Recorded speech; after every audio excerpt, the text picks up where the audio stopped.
ناظرین آداب، میں ہوں عباس فضل اور آپ دیکھ رہے ہیں MMC نیوز انڈیا۔ ناظرین، اس وقت ہمارے ساتھ خاص بات چیت کرنے کے لیے موجود ہیں یعنی کلاب کے chief of national bureau doctor Mumtaz Alam Rizvi Sahab. آج ہم سے عید پر خاص بات چیت کریں گے۔ ممتاز عالم صاحب، سب سے پہلے آپ کا بہت بہت خیر مقدم۔ جی شکریہ بہت بہت۔ ممتاز صاحب، جس طرح سے پورے ملک میں کرونا وائرس جیسی وبا پھیلی ہوئی ہے، اس کو دیکھتے ہوئے آپ اس بار کی عید کو کس طریقے سے دیکھتے ہیں اور کیا پیغام دینا چاہتے ہیں؟ دیکھیے، سب سے پہلے میں تمام ملت اسلامیہ کو عید کی مبارکباد پیش کرتا ہوں۔ جو متاثرین گھر نہیں پہنچ پائے ہیں، ہم ان کے دکھ میں شریک ہیں کہ وہ اپنے بچوں کے ساتھ نہیں ہیں، راستے میں ہیں، پریشان حال ہیں۔ جو لوگ کرونا کی وجہ سے اس دنیا سے رخصت ہو گئے ہیں، تو میں ان کے اہل خانہ کی خدمت میں بھی تعزیت پیش کرتا ہوں، اور یقیناً کرونا میں جو لوگ ہلاک ہوتے ہیں تو دین ہمارا ہی کہتا ہے کہ وہ شہید کا درجہ ان کو ملتا ہے۔ تو امت مسلمہ میں جو لوگ بھی اس دنیا سے رخصت ہو گئے ہیں اور عید نہیں منا سکے، ان کے گھر میں یقیناً ماتم ہوگا، تو ہم ان کی تعزیت میں شریک ہیں۔ اس کے علاوہ بہت ساری مشکلات آپ دیکھیں کہ لاکھوں لاکھ لوگ بے روزگار ہو گئے اس کرونا کی وجہ سے، اس لاک ڈاؤن کی وجہ سے۔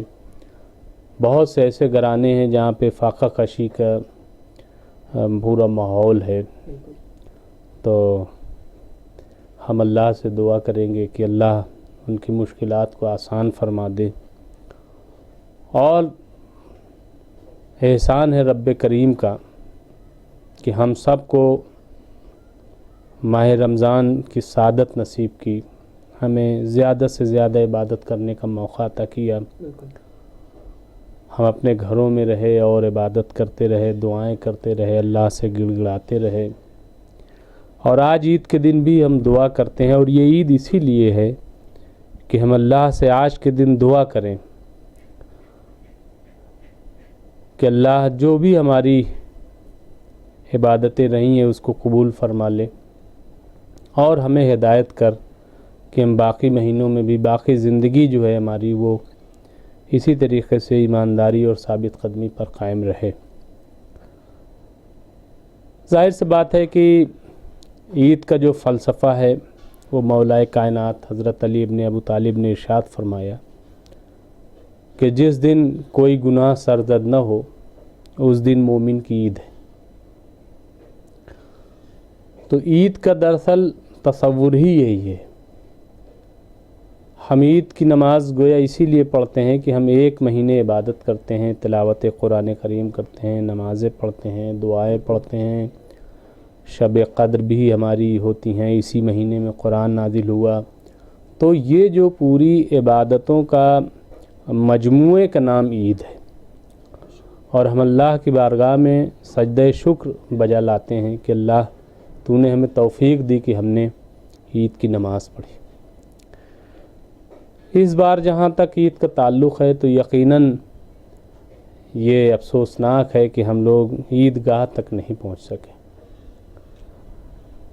دیکھیے، جو صاحب عقل ہیں یا جو باشعور لوگ ہیں، حالات کو سمجھتے ہیں، وہ تو ہے، لیکن ایک ظاہری طور پر بھی ایک عید کا ماحول ہوتا ہے جو ہم لوگ بچپن سے دیکھتے آئے ہیں۔ گاؤں میں بھی ہم بہت رہے، وہاں کا بھی ماحول دیکھا۔ اپنے گاؤں طیبہ پور کا میں ذکر کر رہا ہوں جو کوشامبی میں ہے، کہ ایک الگ خوشی جو ظاہری طور پر ہوتی ہے، نئے لباس پہننا، گھر گھر جانا، نماز کے بعد سب کو سلام کرنا، اور پھر وہ بچپن میں یاد ہے کہ لوگ جو ہے گلے لگاتے تھے اور بچوں کو 10 روپے 20 روپے جو جس سے ہوتا تھا وہ دیتے تھے، اور پھر ہم لوگ جمع کرتے تھے سارے پیسے، اور وہ جو خوشی ہوتی تھی اس کا ایک عجیب و غریب نظارہ۔ پھر یہ موقع آیا کہ ہم کئی ایسی عیدیں ہوئی کہ ہم اپنے گاؤں میں عید نہیں منا سکے، شہر میں رہے، تو شہروں میں بھی دیکھا جہاں ہم رہتے ہیں دریا گنج میں کہ جامع مسجد کی طرف لوگ جا رہے ہیں، ٹوپیاں بچے لگائے ہوئے ہیں، بچیاں نئے لباس پہنے ہوئے، اور خوشی کا ایک ماحول ہوتا تھا، بڑا اچھا لگتا تھا۔ اس مرتبہ آج میں نے انقلاب میں اسٹوری بھی لکھی ہے کہ گاؤں سے لے کر شہر تک بہرحال اداسی ہے، خاموشی ہے، مسجدیں سنسان ہیں۔ ہم نے اپنے گھر میں عبادتیں کی، ہم نے آج بھی گھر میں ہم نے عید کی نماز ادا کی، اللہ کا شکر ادا کیا، اور اللہ تو ہر جگہ موجود ہے، لیکن ایک خاص مقام پر جا کر کے اور اپنے بھائیوں کے ساتھ نماز پڑھنا، اور پھر مسجد سے عیدگاہ سے نکلتے ہوئے جو ایک مسرت ہوتی تھی، خوشی ہوتی تھی، وہ اس بار خوشی نصیب نہیں ہوئی۔ اور آپ دیکھیے کہ گلیوں میں، شاہراہوں پر، سڑکوں پر پوری طریقے سے خاموشی ہے۔ لیکن میں کہوں گا کہ یہ بھی اللہ کا شکر ہے۔ دیکھیے اسلام میں عباس صاحب ایک چیز سمجھ لیجئے کہ عبادت جو ہے وہ عادتاً قبول نہیں کی جاتی، عادتاً آپ عبادت نہیں کر سکتے کہ چونکہ عادت ہے تو اس لیے میں یہ سب کر رہا ہوں۔ آج میں عید کی نماز پڑھنے سے پہلے اس کا فلسفہ سمجھ رہا تھا، تو اس میں ایک چیز جو آئی کہ آپ نماز سے پہلے کوئی چیز کھا لیں، جو ہم لوگ کہتے ہیں کہ سوا پہر کا روزہ، تو اس میں پڑھ رہا تھا کہ اس کا فلسفہ کیا ہے، تو اس میں واضح طور پر کہا گیا کہ یہ اس لیے ہے تاکہ آپ کو یہ لگے کہ آج ہم روزہ نہیں ہیں۔ اور اس کے آگے جو چیز ہم نے پڑھی کہ آپ کو یقیناً جب آپ 30 دن روزے رکھتے ہیں بس اب تو ایک عادت سی ہو جاتی ہے روز بھوکے رہنے کی، پیاسے رہنے کی، تو آج بھی آپ بھوکے اور پیاسے رہیں عید کے دن، تو اللہ نے کہا نہیں، یہ عادت نہیں ہے، عبادت۔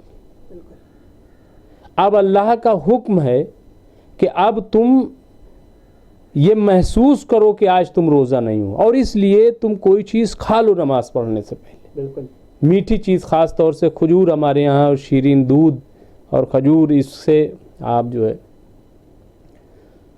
تو اس لحاظ سے بھی میں کہہ رہا ہوں کہ ہم ہر سال عیدگاہ جاتے ہیں، تو بہت سارے لوگ ایسے بھی ہوں گے جو صرف عید میں جاتے ہیں اور عادتاً جاتے ہیں کہ چونکہ عید ہے تو چلتے ہیں،